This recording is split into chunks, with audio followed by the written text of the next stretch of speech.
worry-free fire engine.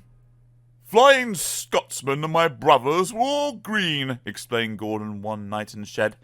"It was all very well in its way, but now I prefer my blue. It makes me different, you see, and that's very suitable for an important engine like me." "The engines on our old line used to be blue," remembered Donald. "But they're so dark as we were.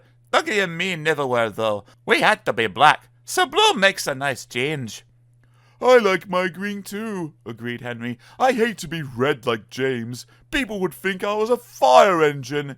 "At least people can see me coming," retorted James. "I don't disappear into the background like some engines I could mention. If it weren't for the noise, you'd need a yellow and black front like Mavis." Henry's protests were drowned in the laughter of the other engines, and he went to sleep wondering how to pay James back. Henry was still cross next morning. "What could be wrong? What could be wrong?" asked the coaches anxiously, as Henry pulled noisily away from the big station. Do come along! Do come along!" Henry snorted impatiently. They had a fast run, but it didn't improve Henry's temper. He bumped the coaches when they reached the end of the line, and again when he backed onto them for the return journey. He simmered angrily while the firemen fastened the coupling. No one noticed a rattle from beneath Henry's footplate as he snorted away, and soon the train was running well. "Hurry, hurry, hurry!" puffed Henry. Faster and faster they went. At last, Henry began to feel better. Suddenly, he heard a crack from below his cab. "Look out!" shouted the driver. He applied the brakes while the fireman scrambled forward to the footplate. He was just in time. Both men watched in horror as a widening gap opened between Henry and his tender. Henry stopped as soon as he could. The automatic brake halted his tender and the train some way behind. "We must stop Henry's fire," said the driver urgently. "It'll be dangerous to let him boil dry now that we can't get more water from the tender." The fireman agreed. "Sorry, old boy," he said to Henry, "just when we got it going nicely, too.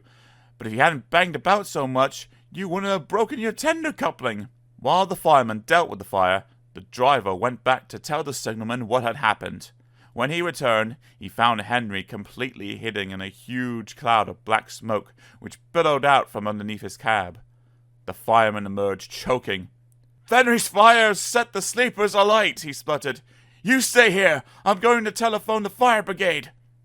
The driver eased Henry clear of the blaze, and then Edward came to take his train. Henry felt most uncomfortable. Workmen made Henry a temporary coupling. They rejoined him to his tender, and then the driver and the fireman lit a new fire and drove him gently down. Edward, who had of course seen everything, told the others. They were careful what they talked about in the shed that night. As for Henry, he was touchy on the subject of fires for some time afterwards. But James was quick to notice that from then on, Henry stopped making rude remarks about the color of fire engines.